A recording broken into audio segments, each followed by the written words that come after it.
Hello out there, survivors, and welcome back to another episode of Let's Survive Interviews. Today I am delighted, absolutely delighted, to be joined by an incredible actor named Joe Ochman. Did I get that wrong? Horrifically wrong? It's Ochman, but that's okay. Everybody Ochman. You because of your Irish accent, it's sort of an oak, so it's kind of both. you nailed it, as far as I'm concerned. Perfect. Joe, thank you so much for being on the show. It was our friend... thanks for inviting me. It was our mutual friend, Steve Palmer, who really made this kind of happen. And I'm very, very grateful to him. Steve's a wonderful dude, as you know yourself. Steve's a great guy. Steve's a great guy. Wonderful guy. And so that kind of brings me to, that's a very easy way to get into my first question, which is, as I say, Steve brought us together. So how do you know Steve? What? Well, Steve and I it was a very odd confluence of events. We ended up in the same theater company together. And I directed a play, and I cast him in it. And during the course of being in that theater company together, we found out that we had both worked on Red Dead Redemption. And so you didn't know? I don't remember knowing it first. No, yeah, I did not know it first because we did not work together. I worked with Rob, and I worked with a bunch of other people. My stuff was all with Rob. And the FBI agents. Yes, and the FBI agents, and so we just became fast friends, and I had great fun directing him in this play. It was a thing called Epic Proportions, and it took place as a filmmaker. You would appreciate it. It took place during it was somebody making a Cecil B. DeMille type movie, sort of a Ten Commandments kind of movie. Oh, brilliant. And the director goes crazy, and all the extras get stranded out in the desert. Every shoot I've done, yeah. It's a wonderful, funny play, and Steve was terrific in it. And he was a lot of fun to direct. And so we've just been friends ever since. It's so cool that you both had worked, as you say, because that's the thing about voice acting, I guess. You're not always it's not like other mediums, you're not necessarily always in the same room as the other person, so... Very rarely now. Yeah, true. But yeah, I mean, I have to say, I absolutely love your character in Red Dead and Undead Nightmare. He's just a breath of fresh air in that game. A bit of when you first meet him. One of the most fun things I've ever done in my life. Oh, that's so good. And you've done a lot of fun things, because I had to look through your credits, and I've been around. My good God. I mean, I've just going through the list of stuff that I've seen you do, just so much anime. A lot of anime work. I've done a ton of anime. Which, I mean, growing up, I mean, I've loved anime since I was a kid. And I mean, Patlabor is on there, on one of your first anime credits. Yes, and nobody ever brings up Patlabor. That's amazing that you're bringing that one up. That's cool. I think Patlabor was big in Europe. I'm pretty sure. Yeah, because I remember when I was younger, me and all my friends were getting into anime, and everybody was like, "Oh, have you seen Patlabor?" You know, there was kind of like Mobile Suit Gundam, Patlabor, and a handful of other ones. But and it's big in Japan, obviously, as well, because I remember when I was there in 2010, it was everywhere. Yeah, I blundered into anime through an old friend who got me involved in it, and I didn't even know, other than watching Speed Racer and Tobor the Ape Man when I was a kid, because I'm old. Excuse me. I did not know the extent of what anime was until I blundered in, because I came to Los Angeles, where I am now, to do on-camera work, to do TV and film, and ran into an old friend of mine from Connecticut, where I'm from, and he got me involved in the anime community, and it's a darn good thing, because it's been amazing. I mean, you've been in, like, when I was looking through your list of credits, I'm looking, and I have a friend who's a lot more into anime than I am. Like, I know, I watch what I can, but some of these shows have hundreds of episodes, and I don't have that kind of commitment. Well, Naruto, I think, went on forever and ever. I don't know. I think that's the spin-off that are still going on. Yeah, it's crazy. But like, looking at your list, like, you've been almost every anime that I know he watches is is in your list of credits. Like, it's just amazing. But I kind of want to jump from that into something else, which is that obviously, as we say, you done theater, screen, and voice acting, and obviously as well games voice acting. One of the first credits that I noticed, because I knew of you as MacDougal in Red Dead, but the next credit that really stood out to me was Jiminy Cricket in Kingdom Hearts 3? I had the honor of voicing Jiminy in Kingdom Hearts 3. Yeah, and 2.5 and 2.5 the remix, just the recoded cutscene movie thing.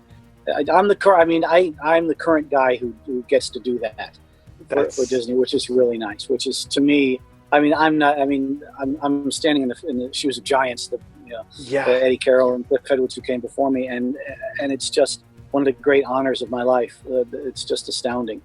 But I don't consider myself. I'm pretty humble about it. I've just been very lucky that they currently let me voice him, and they let me do it in Kingdom Hearts 3.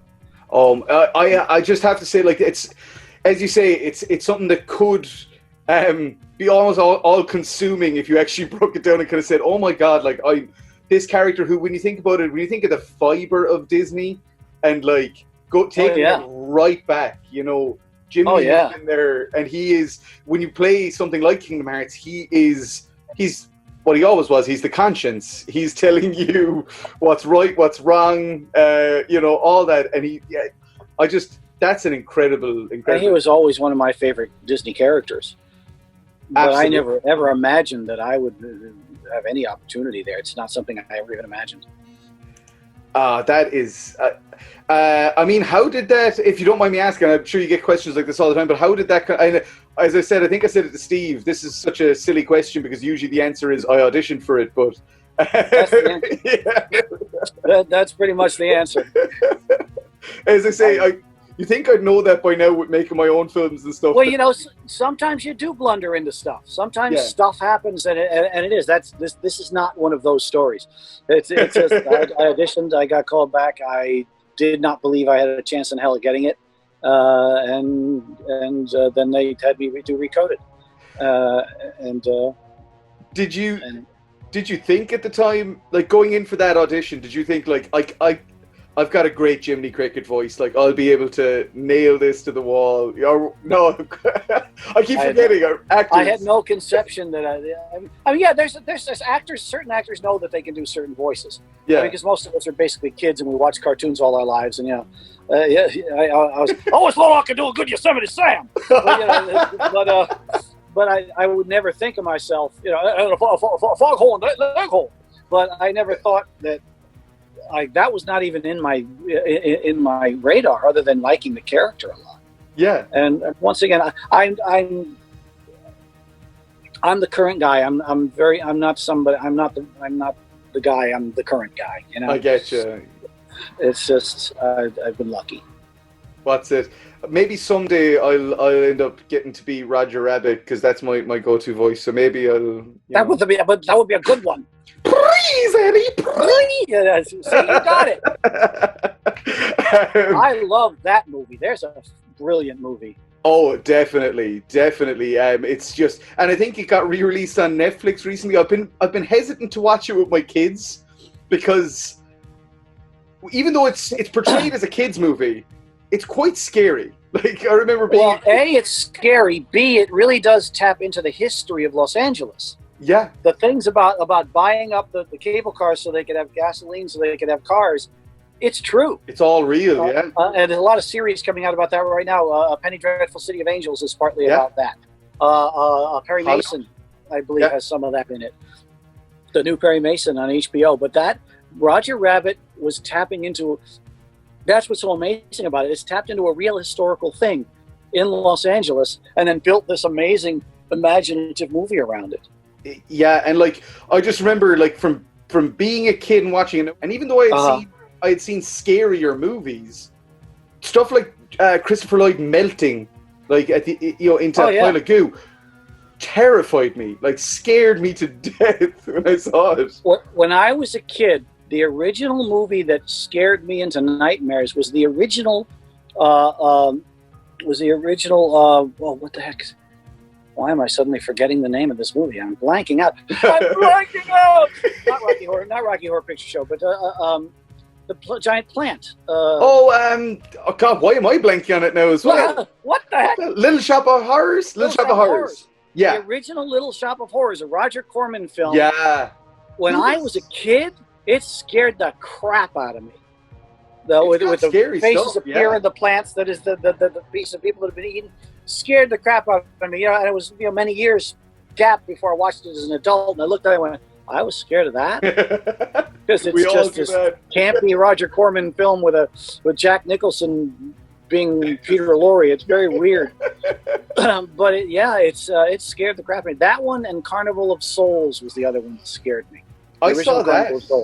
I saw that at a fairly young age as well. I remember that. The original one or the remake? No, the original, the black and white Carnival of Souls. But I remember seeing like the original Frankenstein when I was quite young, the black and white one, and I had the exact same reaction that my daughter had watching it, which is that I was in love with it. I loved the monster, and then he throws the little girl into the river, and I was like, as a kid, I was like, he just killed that little girl, like, and I couldn't get over it. It was like, and that was the moment. And they went there. The fact that they went there, yeah, it was in pre-code. 1930, whatever the heck it was pretty amazing.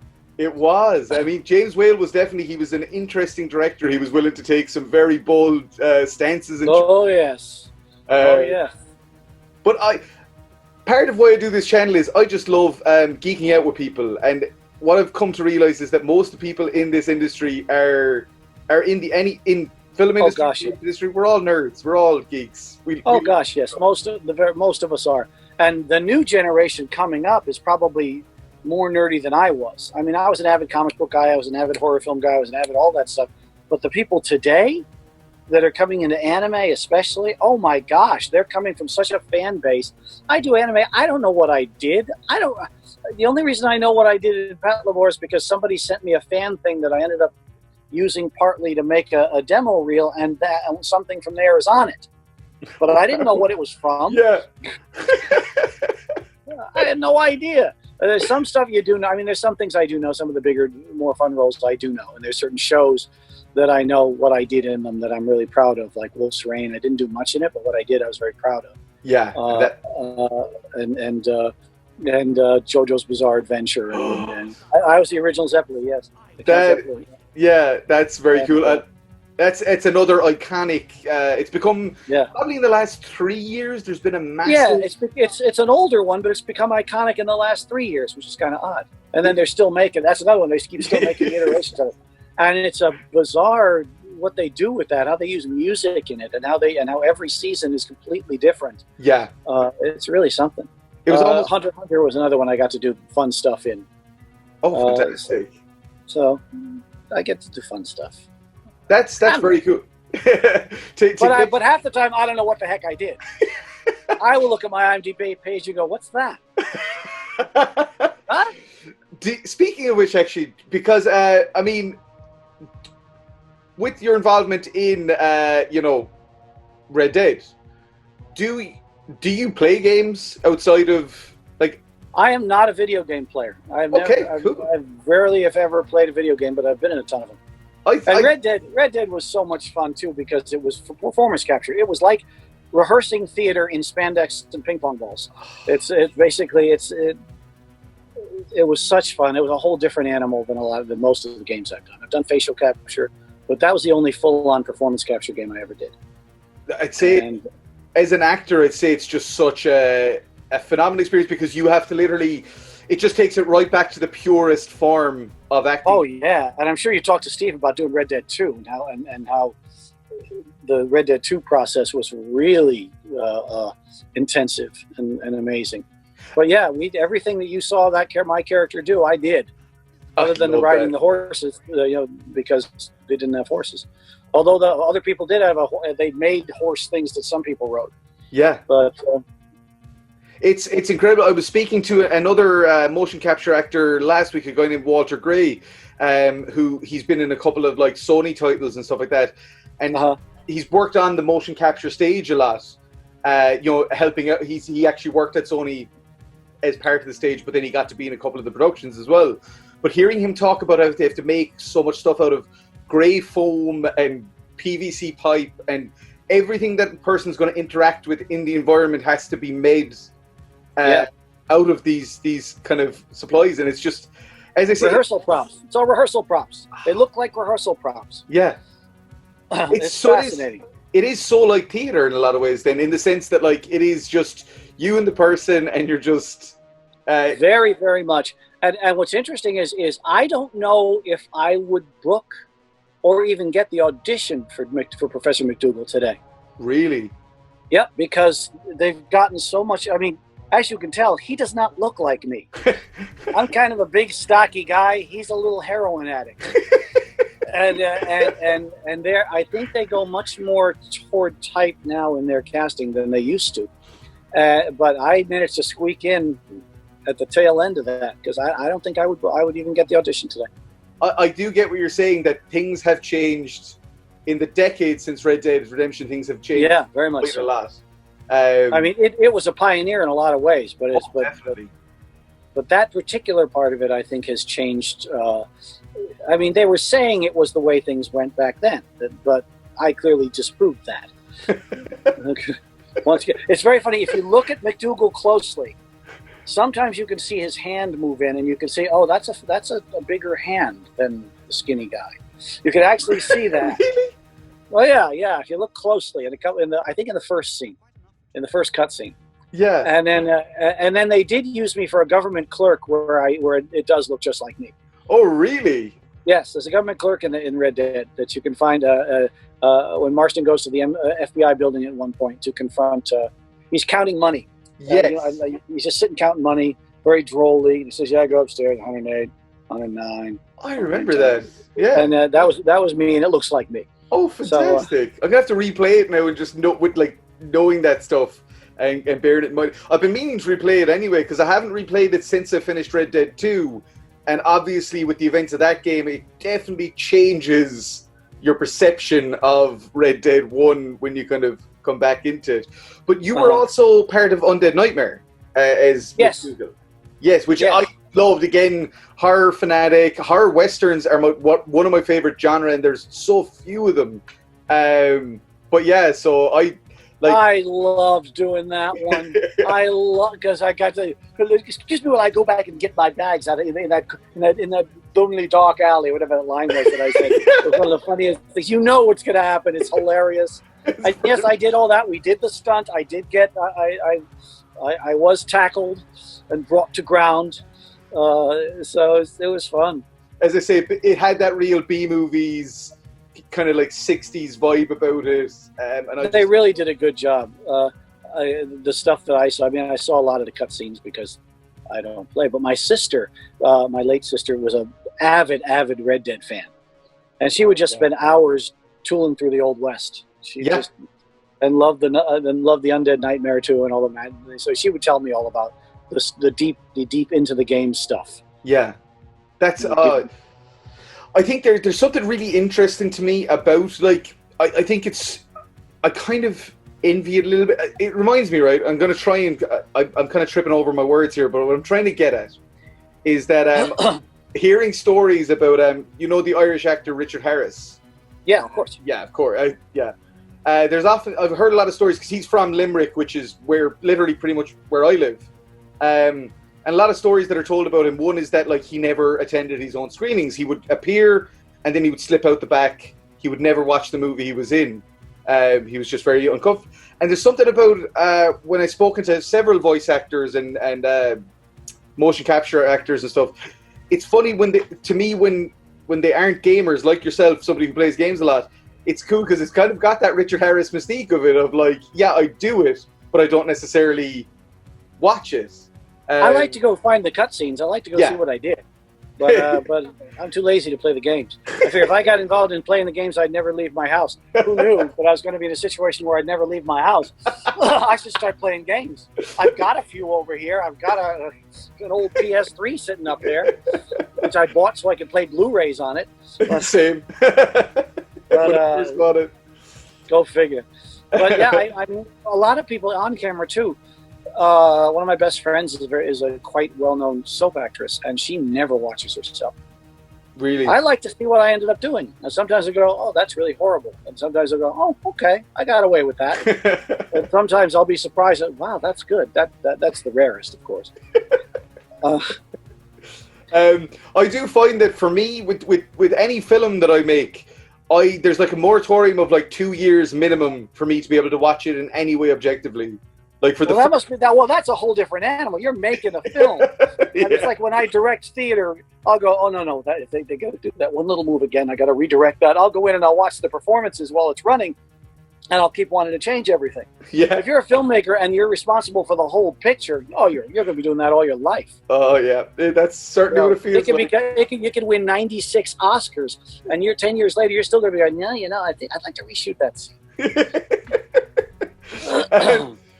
Actually, it's funny because with the whole advent of motion capture in games and stuff, is that something you'd ever consider is directing motion capture? Because again, that has the kind of elements of theater to it.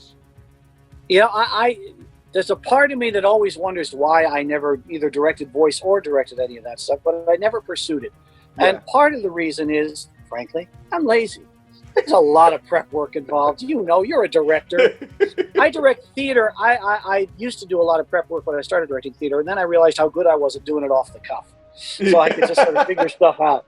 And every once in a while I'll plan. But doing a film or doing a mocap or doing anime or directing a voice thing, that's a lot of work to do all that prep. It's a lot of time. And yes, I'm very lazy. But so yeah, I mean, part of me regrets that I haven't done that. It really does. But the other part of me, it's lazy. I mean, I like the idea of acting is fun. Acting is wonderful. Acting is, I don't want to say easy, but because although when I coach people, I tell them that everybody says it's too hard, so you have to work too hard. And I say, find the easy, find the way it's easy for you. And I think that may be the key to directing anything you do is find your easy, find the place that makes it flow. Exactly. It's something I often like when I'm casting in particular. I found that what I do is a lot of the time I will pick somebody not necessarily because of their overall ability. It will come down to, is this person actually already similar to the character? Like, are they at a base level similar to the person that they're going to be? Because if so, I can get them there very easily. If they're almost that character already, I can get them there.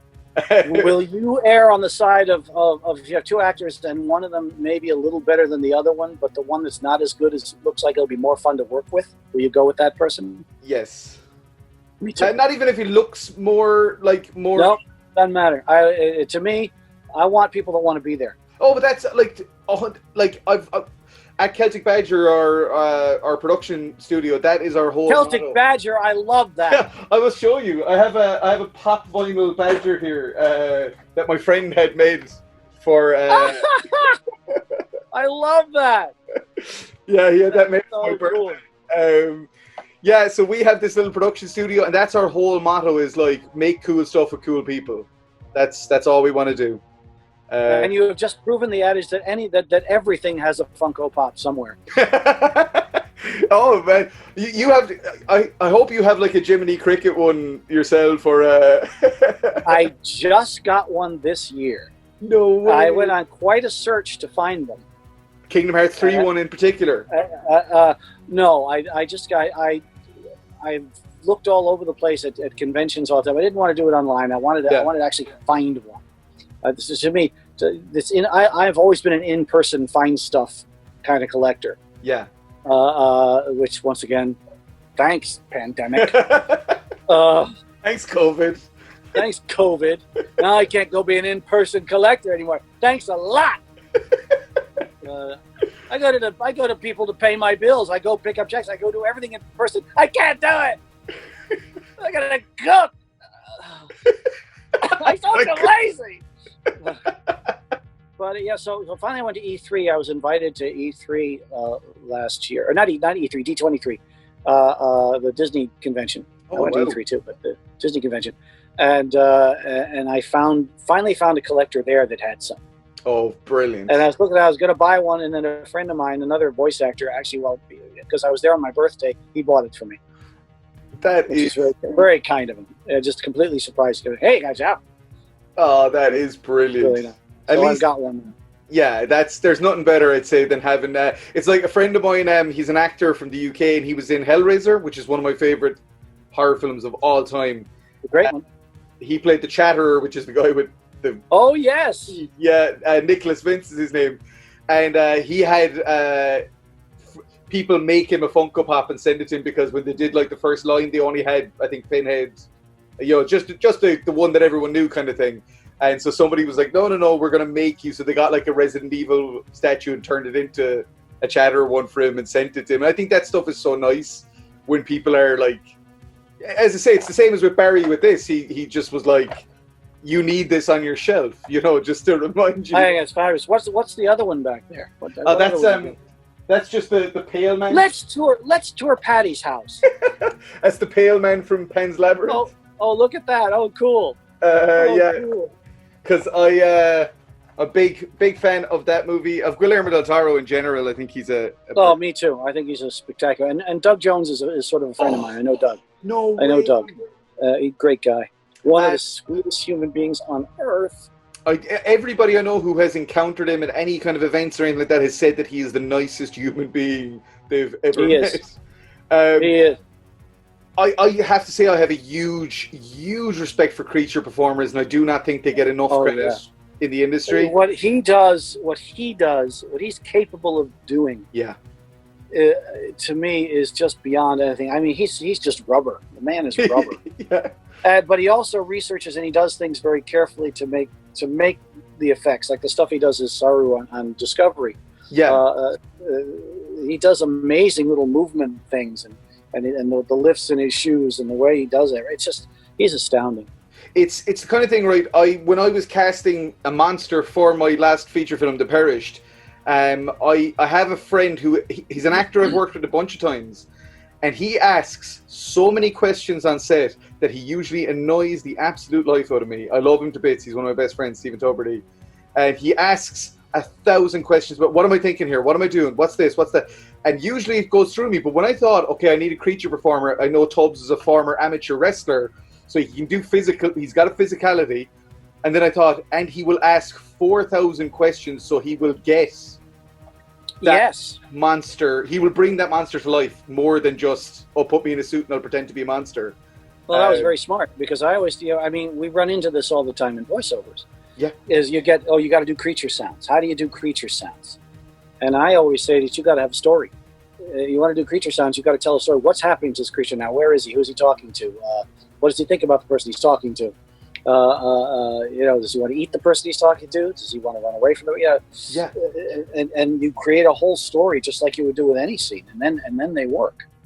I love that. That makes me and it's similar. It's something I heard on the interview with Walt as well, that he was talking about in The Last of Us. There's these infected monsters, and he's saying that like you would be, asked to try and think you're trapped inside the brain of this creature. You know what I mean? Like there's a part of you that's human, but you're still trying to break out. It's like, I never thought, when you're playing the game, you don't think of that stuff. You don't think of the depth that the actors are going into. But it's very important, because otherwise it's not anywhere near as immersive for the player. So you've done a lot of screen acting as well. I will say that one of the roles I noticed, and I do know that it was a voiceover, not an actual on-screen role, but was in Truth or Dare, where you played Calyx. I was Calyx. Yeah, I was Calyx in Truth or Dare. That was a voice, and it was fun. That was a cool one. That was it was a fairly divisive film among my friends. Some people thought it was really fun. Some people didn't like it. I liked it. I thought it was really good. I thought it was a lot of fun. And even I won't get into it here for fear of spoilers in case anybody hasn't seen it. But the ending, I let out a big chuckle at the end, because it was the kind of ending that really lands for me. But that was a great role. As I say again, when I started looking up, I thought, oh my God, that was a great part. I've been so lucky. I get to blunder into. I always say I blundered into my career, and I've blundered into some fun places. I mean, in the first 90 seconds of Joker. Yes. My voice is in the first 90 seconds of Joker. Have you seen the movie? Yes, yeah. When he's putting on makeup to do his first job at the beginning of the movie, and they're talking about the garbage strike and the rats and the garbage and all that stuff, and nobody's picking it up. I was one of those guys. And that was a classic example of lazy actor Joe.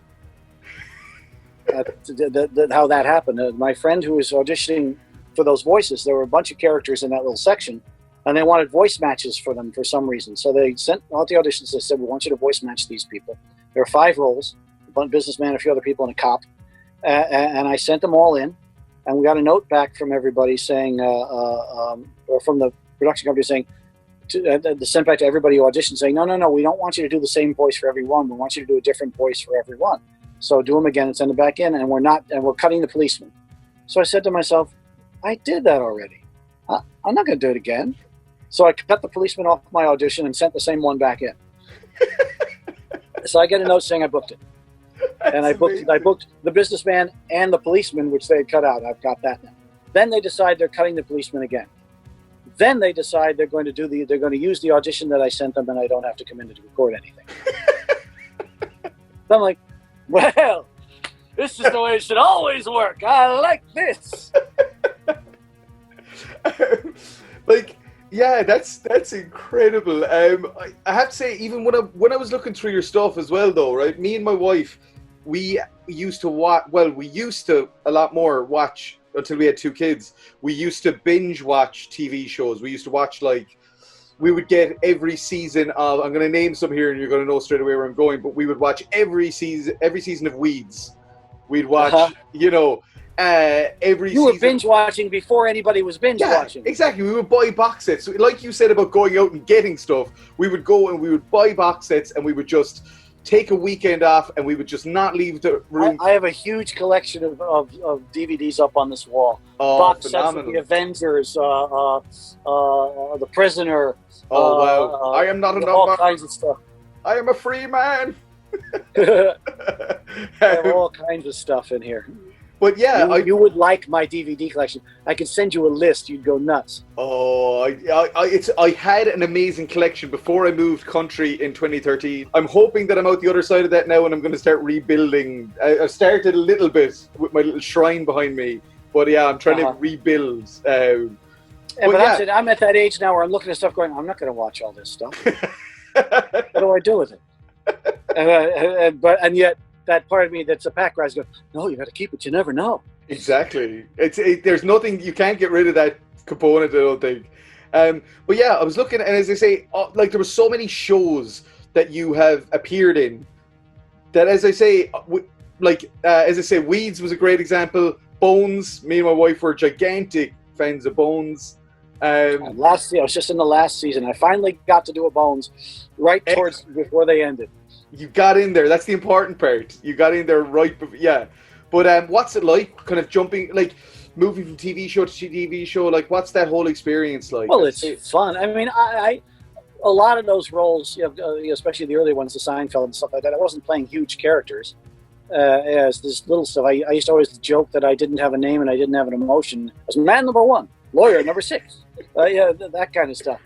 But there's something about going to a set in Hollywood. Wow, yeah. I can't even imagine or even that. going to a location in Hollywood where suddenly you're working on Dick Van Dyke's show and Andy Griffith is the guest star. And it's just, the part of me that was a TV-addicted kid was always in heaven doing this stuff. I just loved being on sets. Just absolutely, and going to Paramount and going to Warner Brothers. And there was a time where I was at Warner Brothers every couple of weeks doing stuff, and it was just magical and wonderful. And the experiences themselves there's some friggin' odd experiences that happened in all of this stuff. I can tell you audition stories. One of which involves Bones, actually. Oh, really? But it's not originally about Bones, but it's I don't know. I've told this story before. Should I tell this in every damn interview I do? I don't know. It's up to you, Paddy. Go for it. I'm down for a story. All right. What the heck? So there's a Disney show called Best Friends Whenever. It's not on anymore. It was on a couple of years ago. It was on. It's about two young girls in middle school who, when they high-fived each other, could go backwards and forwards in time. Okay. So this episode they're going back to the 15th century to a British pub, and I get an audition to be the Cockney innkeeper of the British pub. So I go, okay, I'll go audition for this. I'm not going to wear my glasses because they're too modern, and I'm not going to be able to see. So I'll put in some old contact lenses that are expired, but they're sealed. So I go, well, then I'll just do it. I'll put them in. I'll take it out. So I do it. I do the audition. I run out. This eye's itching. I go to my eye doctor. I said, I'm a little worried about an infection because of what I did. She said, blink for me. And I go, and I try to blink, and I can't. And she says, I think you have Bell's palsy. And I go, what? Now, I have to preface this with, this is the first big audition I've had for a TV show in 4 years. It's been all voice. There's a whole fallow period for that was on camera. So I run down to my doctor to find out if that's the case. On the way down, I find out I have a callback for the sitcom. And I go, oh my God. So I get down. Now, do you know what Bell's palsy is? No, I don't. Seventh cranial nerve runs one side of your face. All the muscle, it stops working at all, and everything droops. It looks like a stroke. Right. You can't close your eye, your mouth. You can't smile. You can still see traces of it. Yeah. In me, this eye doesn't go quite as far. There's the eye has some things going on with it. It's not completely gone, but it's mostly gone. But if you're looking close at my face, you'll see signs of it. Wow. So I head to the doctor, and he says, yep, you got Bell's palsy. And I said, I've got a call back tomorrow. What am I going to do? She says, look, we can inject you with some cortisone. We can do some horrible thing to you. And I'm like a guy that runs away from any kind of drug, which is why, darn it, there's a vaccine coming. I'll probably have to take it. But I don't take no flu vaccine. I never get the darn flu. But I'm saying, you go. Stick any needle in me. I don't care. I got a call back. Yeah. So I go to the callback the next day. This eye, my mouth's down here. This eye will not close, so it won't moisten itself. So I have to keep eye drops. I'm sitting there. I'm watching all the actual company guys in the waiting room doing their thing, getting ready to do the audition, and I'm going, there's no way on earth I'm booking this. The only thing I had going for me was it was a 15th century Cockney innkeeper. So I could do that one sword in my mouth. And Yeah. So I just sort of hit that sword in my mouth, went in, did the audition. They laughed a little bit. I went home, and didn't think I had a chance in hell of getting it. Yeah. This is getting a little worse now. I'm drooping a little more. My agent calls me, says you booked it. And I said, I can't go do this job. I half my face isn't working. He says, I'm not going to tell him. So I get the script. The script is 6 times bigger than I thought it was. It was he's guest star through the whole show. I'm working for a week. I'm like, and it's live. I was like, it's live. It's multi-camera sitcom. So you're rehearsing all week long and then doing the scenes and stuff. So they're going to fire me. I'm going to go on this job and I'm going to get fired. So I go to the studio. I hide out and usually I'm on set watching stuff happen and being very gregarious and friendly when I'm around. I'm hiding in the dressing room, coming out, doing my thing, going back in the dressing room the whole week. We do the whole thing. They seem to be liking what I'm doing. I don't get fired. The stunt man found out what was going on. He said, I'm not going to tell anybody. So at the end of the week, we wrap. The producer and creator of the show walks up to me, puts his hand on my shoulder and says, Bell's palsy, huh? I had it when I was in college. It went away. It was good for the part. And he walks away. Really? And I'm like, oh, really? I was waiting all week and then why did you tell me that the first day? But still, I was like this. It's like this miracle thing. So, and it worked out really well. I look like a Monty Python character. You can see a picture of it on IMDb. Next time you go to IMDb, you'll see a picture of it. and I look like an IMDb, a Monty Python character. So then, 3 months later, I book Bones. Face still isn't better. Yeah. But it's a little better. And I play this incompetent bank manager, and I do it again. And I go 4 years without being on TV. Now I get 2 guest star roles with half my face not working. Jesus. If I had known, I would have just cut the 7th cranial nerve years ago. But it's a real lesson in you never know and never count yourself out. The things that you think may be an impediment may not be. That's such a great, inspiring story. I have a lot of friends who are actors, and they struggle with the whole. One thing I will say is that there's definitely a difference to being an actor in Limerick, Ireland, to being an actor in Los Angeles, Hollywood. In Los Angeles, Hollywood, you have this idea of, well, I've got loads of work. Well, I can audition for loads of work. Here, you know, there's a couple of shows that RTE shoots every year. So I always try to tell, you know, guys that I see who are talented actors, I try to tell them, get out of here, get somewhere, get to London, New York, LA, and try. But LA is more pretty oriented. The lovely thing about whenever I watch shows from the Isles, you know, Irish shows or British shows, I go, those are like real people. Yeah, look that's like true. People. You know, I mean, once again, I the fact that I've had a character career, a lot of the character is pretty cool. But there's lots of times where if they want a character guy, they find a real handsome guy and they put glasses on him. You know, and once again, like we said, mocap. I wouldn't get Professor MacDougal today. Wouldn't even get the audition. Yeah. They do go that way, and in Ireland they may have fewer auditions, but they probably have more chance to get them because they're not thinking about that as much. Yeah, no, definitely. I mean, and especially you see it a lot more when the bigger co-productions come in, that they are a lot more insistent on, we need this star, this name, this look, this style. Whereas, the actual, especially the independent cinema that's made here, people are a lot more grounded in like, what do real people look like? What do real people behave like? You know. Well, it's one of the joys of watching British TV here. Is this? Oh, thank God. Yeah. Everybody's. I am so tired of I have a little rant I go on about all this. Is that the more corporate the business gets, the more brand conscious they get. So everything is a brand. So you wonder, have you noticed in TV and in commercials and in films that many more guys have beards than they used to? Yes. Here's my theory. Because of this corporate thing, the women that became the lead characters are all what I call the bland blonde brand or the bland brunette brand. And they're all these skinny girls. They all kind of look alike. And they're like the action heroes and the cops and the romantic leads, and they're everything. So they got to get a guy who's equally kind of small and skinny, and not because so they don't overwhelm them. So what do you do when you have two people that look like they're 12 years old and one of them's the leading man? You beard them up, you scruff them up a little bit so he looks more manly. So this is I don't know if that has anything to do with reality, but it's my theory. Well, just to interject, like my wife will not allow me to shave because she says, when you shave, you look like you're about 14, and I feel like people look at me wrong when we walk down the street together. So I think you're onto something. I only have a beard to hide the fact that I look really young without it, which you think is not something to really be ashamed of as you start getting older. I wish I looked 14. Well, I've tried a beard a couple of times just to see what it felt like, and it always feels like I have a weasel on my face. It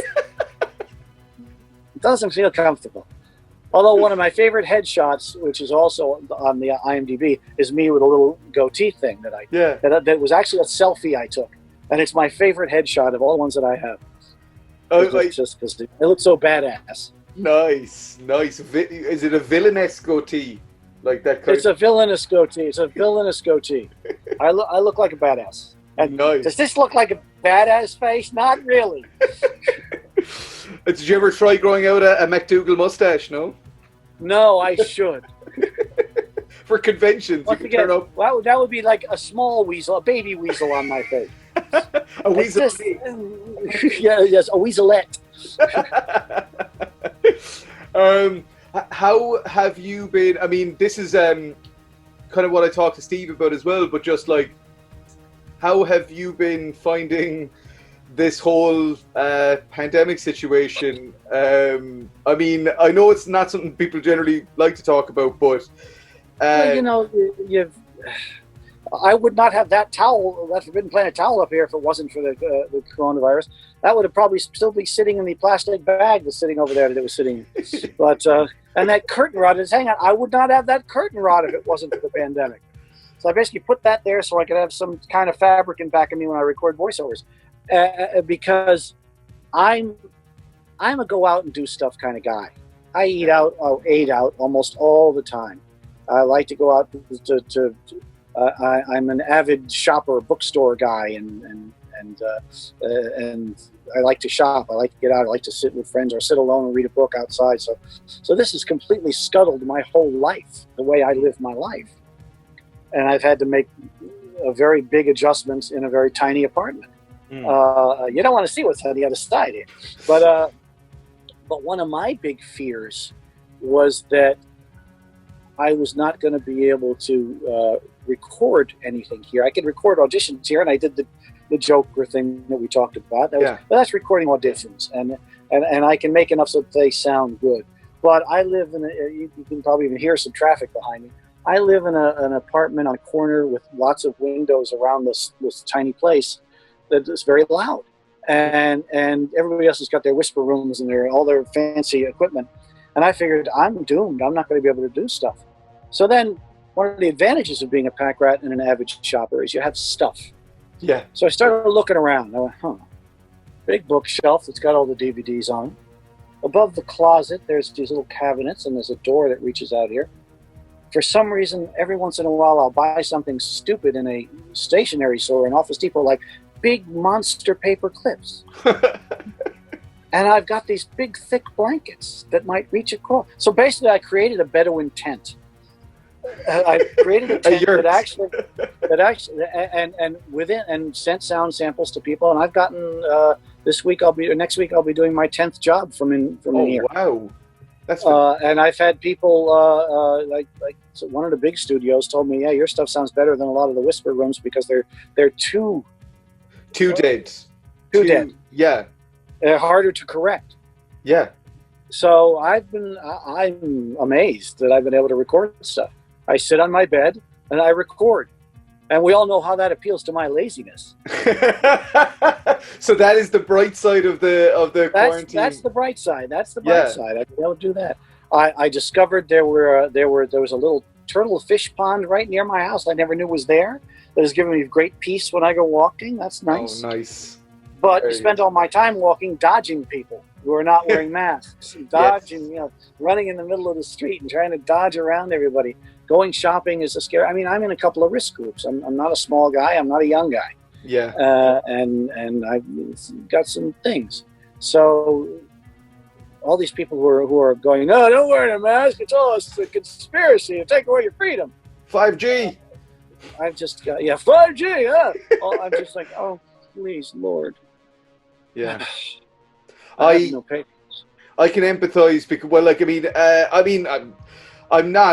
I'm not. I am basically. I have a chest condition called sarcoidosis. Effectively means that if I contracted COVID, I'm done for. You're done. So I found it very hard. Things have eased off dramatically here in Ireland because we've seen because it was handled very, very well right at the gate. I'm not here. It is nuts here. I'd like to know what it is from your. I want you to finish your story, but I want to know what your perspective is from out of the country. How nuts we are. Am I able to get away with talking about that? With me? Go. You go. Well, here it was handled very well at the start, and so now we're getting to that point where people are starting to reintegrate, and a lot of people sensibly are wearing masks. Stuff is still being handled very well. But I'm still so nervous because, as I say, in my head, I know that if I contract this thing, I'm a goner. So I'm still finding reintegration very difficult. Let me give you a little bit of possible hope. Two things. Number one, my doctor. I said it to the doctor today. My doctor's great. I love her, and I'm like an anti-medicine, anti-drug person. I hate all this stuff. But this doctor is good. And one of the things that she says, she's had a lot of patients who are risk factor people who are in their 80s, and she says they're breezing through and they're doing okay. So not everybody is a risk. I also have a very, very close friend back east who's got scarred lungs and terrible respiratory issues from mold and stuff like that from years ago. And she got it in February. Wow. I'm convinced she did. And she got through it like that. She lost her taste and smell. She was coughing like crazy. She was feverish. She did all the things, but she got through it fairly quickly. And yes, she still got lingering coughs and stuff, but that's the stuff she's had. She had it, yeah. So she had it going in. She was target number one for this. Yeah. So you may. Yeah. I think it's all mental anyway. I think it's me myself that is.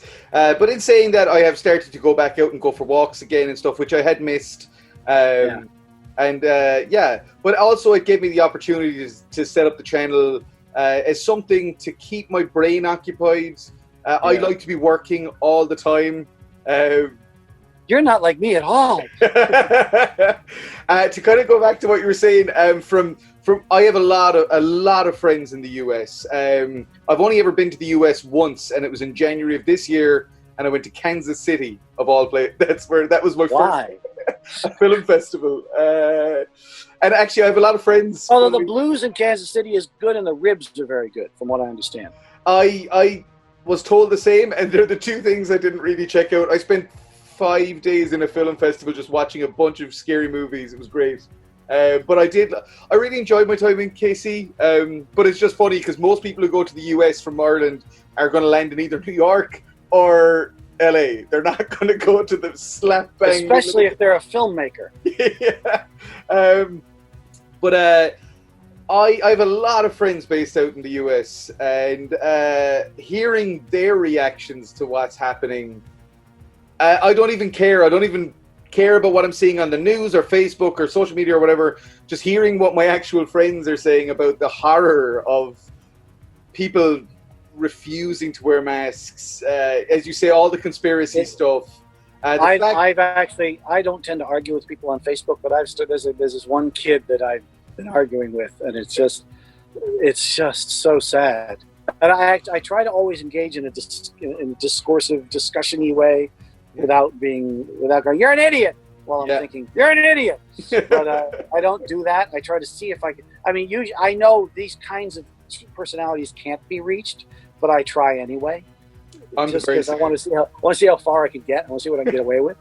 And every once in a while you get a little. But yeah, I go for drives periodically because you're pretty safe in your car, and just to see how things have advanced.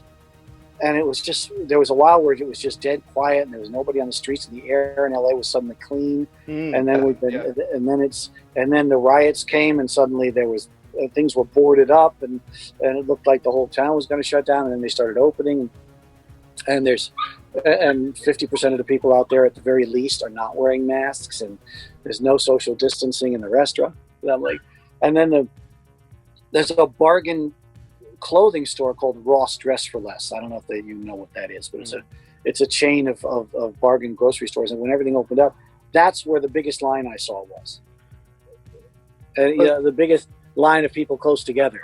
The other odd thing is I would drive around in the early days, and there'd be guys on the street corners, and you'd think they were drug dealers, but they were mask dealers. No. Like, I got mask. Come on over here in the driveway. Literally, I saw this happen. What? Yeah, come on over here. I'll go some masks for you. It's weird. People tend to line up. There's a lot of takeout at sushi places.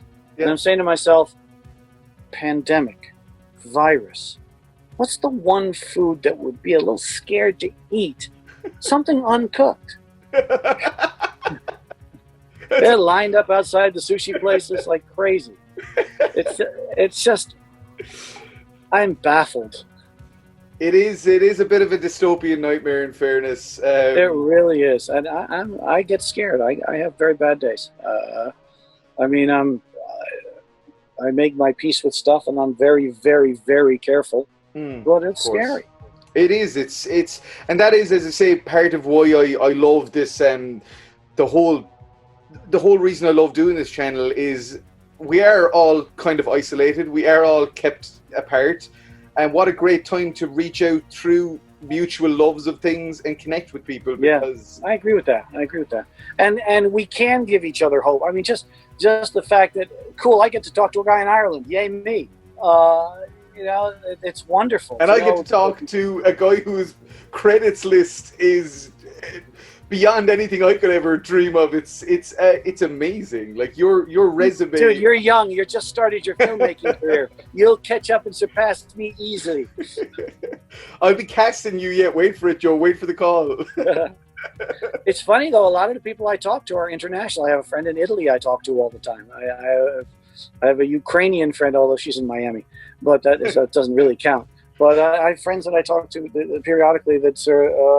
I kind of like that angle of this. I'm in a screenwriting group that meets every week, and some of the members, one who I love very much is in Canada and hasn't been able to get back. Another one left the group years ago and has been in San Francisco. Both of them are now back in doing these readings on Monday night because they can do it on Zoom. Oh, that's and it's so nice to have them back. So you got to grab what good you can, but you got to look at the numbers and know what's really going on, which the conspiracy people are not doing.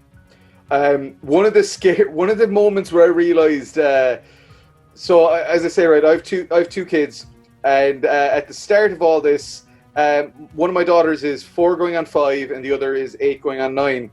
And at the start of all this, they said, "Daddy, what did you used to do when you were in lockdown as a kid?"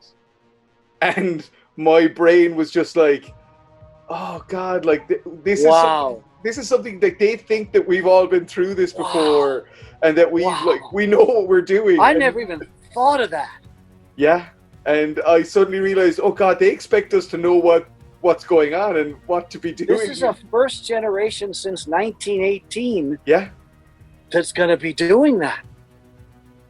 So that was a very that was a moment where I went, oh God, I've got to grow up and parent. I can't. Yeah, you got some serious parenting to do, dude. Yeah. My gosh, I never thought of that. It was wow. I remember when I first came to town here. We came to LA, and I came kicking and screaming. I didn't want to come to LA, but I did. But I came, and there had been a 6-year drought. Really? So there were kids running around who'd never seen rain. And it started raining, pretty much just after I got here. We had its first big rainy season with huge floods and stuff. Mm. And there were kids who had never seen rain, which was that kind of blew me away too. But this, what you're saying is exceptionally kind of important. Yeah. It's it's as you say, it's from the mouths of babes. This wisdom always seems to arrive. You were saying that you've managed to benefit from not benefit from this pandemic, but I have found ways to survive it, to get through it. Some of which have surprised me. Yeah, that's sort of what's happened. I mean, like I said, when I went, oh, the big paper clips. Wait a minute, just hold on, wait a minute. You got the big paper clips? Salvation of my sound system is this. A giant paperclip. I love it. A giant paperclip. This allows me to take this and attach it to stuff so that I can baffle my sound. Well, it's obviously working for you, considering, as you say, you've been getting some gigs and you've been getting some great feedback. So I mean, you'll notice there are 2 clips on the towel up there. Wait a minute. Let's see the clips. That's your answer now for when people ask you what they need to get it started in VO. What will clips? Big paper clips, I'm telling you. Hitchhiker's Guide to the Galaxy said, always have a towel. I say always have a towel and clips. And you can do anything. Anything I tell you. And a frisbee, because a frisbee can be a plate. A frisbee can be many things. It can. A frisbee can be a plate. It can be a way to get water from a stream. To bail out a boat. A frisbee, a towel, and a huge paperclip. That is the lockdown essential survival. There it is. Joe's survival guide. To be honest, I mean, except using your own words. I'm sorry, I don't want to because you are lazy. I'm not allowed to say it, right? I own it. It's a shame because I'd say you'd be somebody that I would love to listen to on a podcast, just talking for an hour and a half every week, because you're just you've got a great sense of humor. 2 friends of mine and I had come up with one that we want to do, and it wasn't because I was lazy this time. I was good.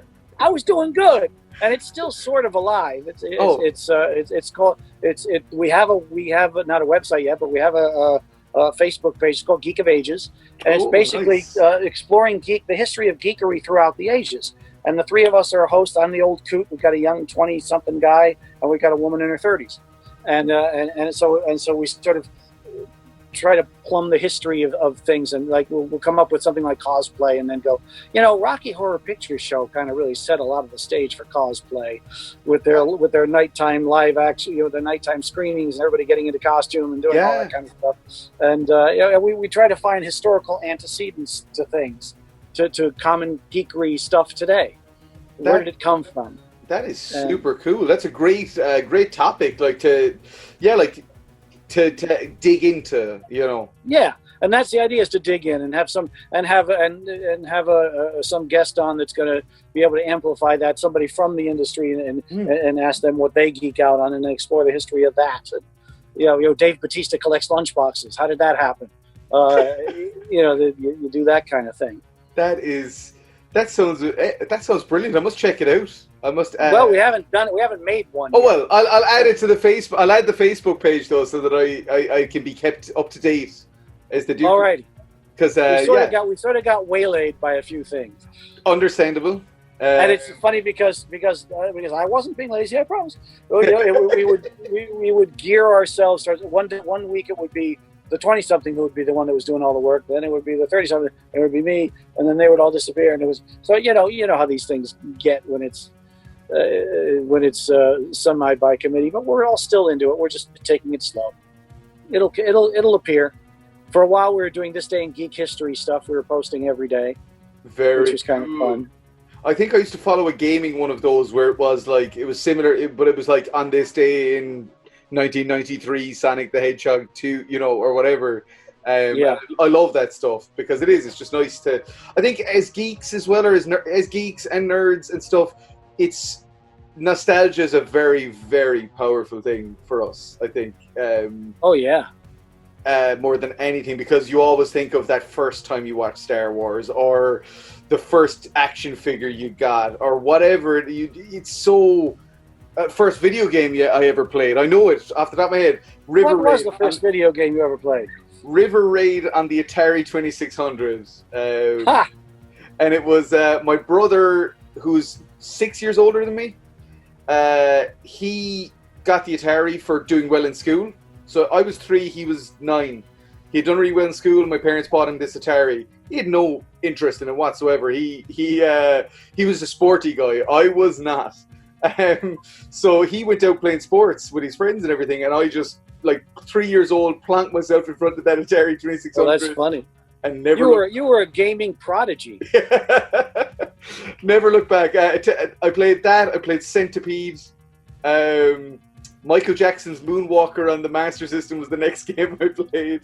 Can I ask you a question, because I think it draws from this? Go for it. What do you think? I'm going to interview Paddy now. I love this.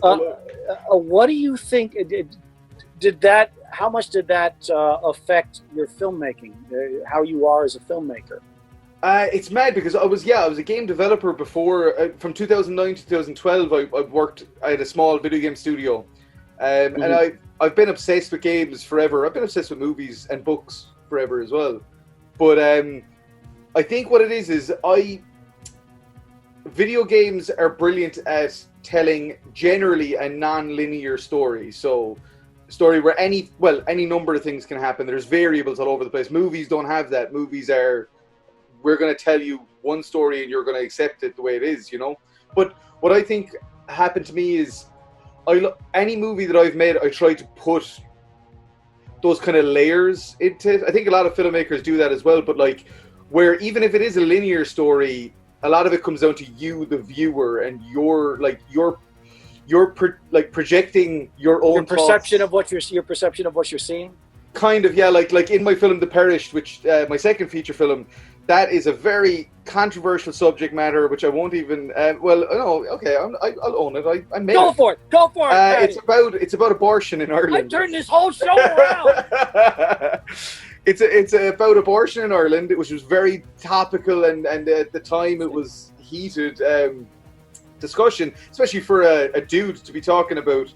But what it was discussion now here with Supreme Court is just dealing with that issue. So that's not an issue that's going to become untimely ever. Oh no, it's loaded. Even with that, we passed an act here to make it legal. Yes. It doesn't matter. Opinions. The most Catholic country in the universe. Yeah. And it doesn't matter because, as I say, like, Mary down the road isn't going to suddenly change her mind just because that bill got, you know. Yeah. So, but yeah, in that movie, I've heard a lot of people say, I thought it was a pro-life movie. And I've heard other people say, I thought it was a pro-choice movie. And I'm like, that tells you more about you guys than it does about me, because that's the way I like that. I like that, because I think the question I was getting at, you just answered it, was what do you think is the strength that you've brought into your filmmaking from what you've done, from where you come from video games. And that's an interesting strength. I love when guests turn the questions around. It's happened a few times now, and I really do. It makes it fun. We plan it. We talk about it. It keeps it fresh, though. It keeps it fresh. I like that too. If you're going to have a long discussion, I mean, part of doing a show like this, it should go both ways. And part of the show like this is you expressing yourself and showing bits of yourself to to the world too. I mean, why not? That's what the trust comes from as well. When you're talking to somebody, you gotta go all in on it, you know. And we already know I'm just a lazy guy with half a face, but you're interesting. Harold MacDougal, you stop that right now. It's funny because every so often, like, you don't sound like MacDougal, but then every so often you'll say a certain thing or a certain word, and it'll just remind me of that. It's when I get erudite and very, very, very agitated. Agitated. There we go. It's like, Mr. Marston, I'm agitated. I think that one of my I just love the scene where you first meet MacDougal. I just think it's fantastic. Like when you rock up with the two FBI guys and what's the Native American character's name? He's Nastas. He's been wounded, and yeah, like MacDougal is just so flustered. I love it so much. It was such a fun character to play. Oh gosh, was he fun. Did you ever, I mean, obviously with the fact that Red Dead 2 was a prequel, but then I guess that you kind of answered this already as well to some extent, but like, did you ever hope that he was going to be back? Well, I didn't know what was happening. Steve, my great friend, kept the secret for a long time from me. Rockstar will be very happy to hear that. Oh yes, Steve was amazing at how he kept things under wraps, what he was working on. He had us all convinced he was doing some kind of cable series in Canada. I think I remember seeing him post about that. Yeah. You mean he didn't do a cable series in Canada? No, it was this. He had my Canadian friend who I referred to before and I were trying to track it down. Okay, production companies. What's in that town? He was great. Steve was fantastic at keeping at honoring his NDA. Yeah, it was amazing. Well, Steve's really good that way. He's one of the most honorable people you'll meet. Oh, definitely. I mean, yeah, But I just love. It seems as well though that, like, I mean, even though it's funny because, as you said, you didn't know each other that were working on it. It's funny because even talking to Steve and stuff, he said that like a lot of the Red Dead team have like this little communal, almost like family style. Well, the Red Dead 2 family is really close. Yeah. Because they spent so much intensive time together, and plus, for Red Dead 1, Rockstar, or I don't know how it worked, but we didn't get to do any press. We didn't get to do any conventions. We didn't get to do anything. 2, they went nuts. Yeah. They're all over the place. So they've been basically a family for the 5 years of filming it, and then the 2 years of running out on the road in support of it. Yeah, I kind of feel a little left out. How are you gonna do that? We gotta get you like a big reunion gig of all the Red Dead casts, Red Dead 1 and 2. We talk about it now and again. What we were trying to do at one point is that I've moderated a lot of panels at conventions, and we were trying to get it so that I'd be the guy that moderated. Oh, very good. That'd be great. Which hadn't happened yet, and now, of course, who knows when we're all going to be doing that kind of stuff again. I know. Yeah, it's that's the worst thing. Is the uncertainty? I guess is the scary thing. Well, I'm afraid. I mean, here. Everybody was ready to open up and saying, come on out and come into studios and record stuff. And I'm going, I'm not ready yet. I look at the numbers every day. Yeah, and the numbers are not changing or they're going up. Yeah. And I'm not going to go in some take those place risks in a tiny room with circulated air from a central air conditioning that goes throughout the building. Jesus, I never even thought of that. That's kind of terrible because you like, for example, here like Ireland doesn't need much air conditioning. Okay, we're fairly it's fairly chilly here at the best of times, even in summer. Yeah. But oh yeah, you've got air conditioning here. You've got microphones that people are spitting at for 2 hours and yelling and screaming at for 2 hours, and then you've got and so who knows what's in the air there. Exactly. And so I mean, I love. Once again, I didn't like recording from home. I love going into the booth. I love being directed. I love the community of working with people. It drives me crazy to not have it, but I'm not going in. Yeah. I don't think that we're not ready yet. We're just not ready yet. It's too risky. Yeah. But I think if we should end on something hopeful again, definitely. Yes. Let's close this out. My saying that I like to end every episode with is let's survive together and peace out. But I think we can do better. I think we can expand upon that. Yes. I mean, I think that the main thing that I've been trying to get across to people is in as non-argumentative a way as possible. I've been trying to explain to people that like this is just one of those situations where if you make a minor adjustment to your life to accommodate the betterment of everybody else's, that's all each one of us has to do. We can all get through this together. I feel sad that people have made such a big thing out of such a little thing. And the little thing is a piece of cloth. Yeah. Yeah, it's going to be a little uncomfortable sometimes, but so what? Yeah. You know, once again, New York, Hong Kong, two big crowded cities. Yeah. Hong Kong started masks as part of their culture in January. They've had 4 deaths. Yeah. New York started later than that and were intermittent. They've had 71,000. It's a simple thing. It's not hard. And I think you want to, and the hopeful note, and you and I are doing the hopeful note now. We are internationally talking and connecting across things. One of the other wonderful things is the people that have checked in to see how I'm doing. Yes. That I would never have thought would check in to see how I'm doing. And I've done the same thing. I've reached out to people that I was going, you know what? There's somebody that might need a little connection. So let's do it. You know? I love that. I will say that I said that to Steve on our interview. I said, you know, it's great you can check in with people, and Steve's response was, yeah, but like, don't get really drunk and like message like your ex-girlfriend at like 2 a.m. To check in to just see how she's doing. And he's like, not that I've done that. Just there are people out there that have done that. I thought of that. Damn, I got to start drinking. No, but I think that you're spot on. Just today, a friend of mine who we shot a film in December before all this. I realized that I had been editing that in like February, and then we were supposed to get back in the booth and do ADR, and then this happened and we haven't. And then I just realized, Jesus, I have not messaged her since February just to see. How are you? How's life? How are you doing? So I did today, and then we ended up. Then we ended up talking. That to me is the most important thing, and I think it's sometimes the best thing. And it's sometimes you also find out things about people that you made peripheral. Yes. Peripheral. There's a MacDougal word.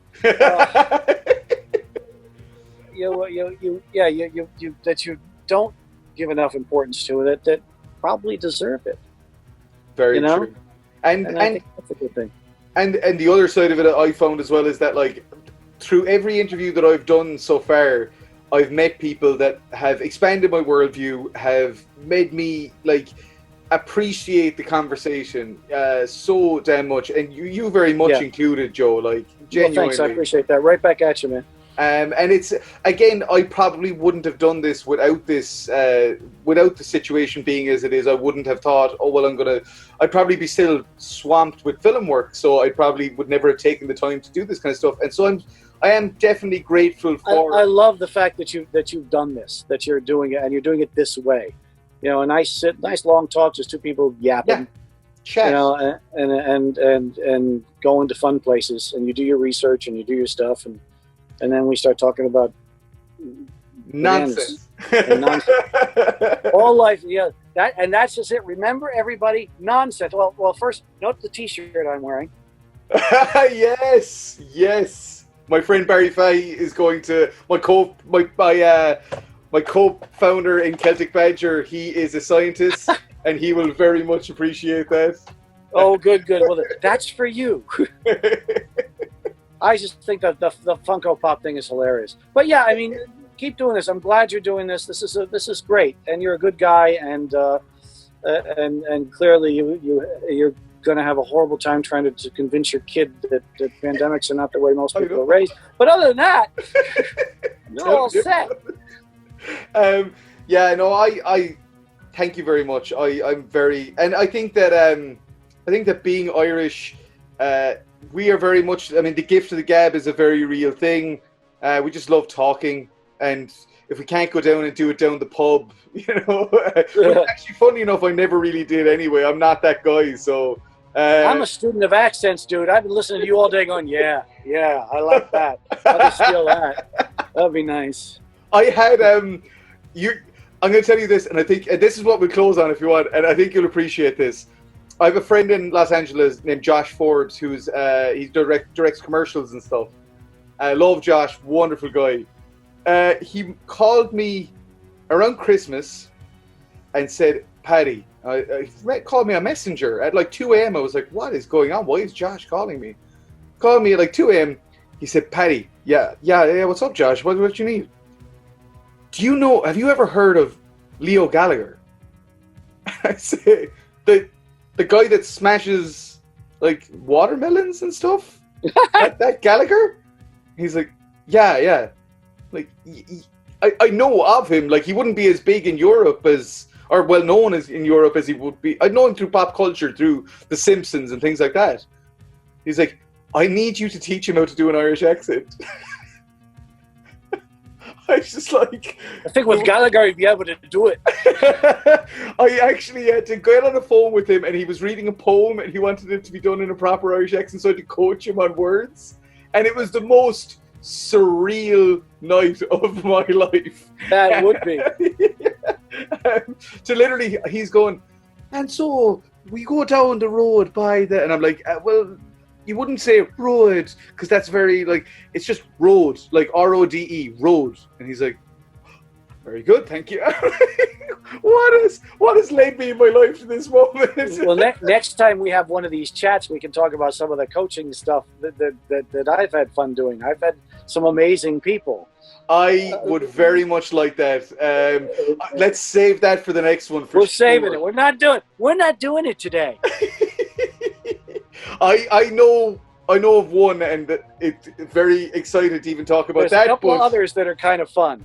I would be very... everyone who's watching this is like, who the feck are they talking about? We're not telling. Come back for the next one. You've got to keep listening to Paddy's show so that eventually you will find out the secret. The secret of it all. Yeah. Or you can just go online and it's probably written somewhere. If you're lazy. But what a great bookend for this episode. Joe, thanks, Paddy. I want to thank you so much. My pleasure. So, guys, that is the end of that. Massive thank you to Joe for being here. And as I say at the end of every episode, guys, and I really do mean it, let's survive together and peace out. Thanks, Joe. Thanks, Paddy.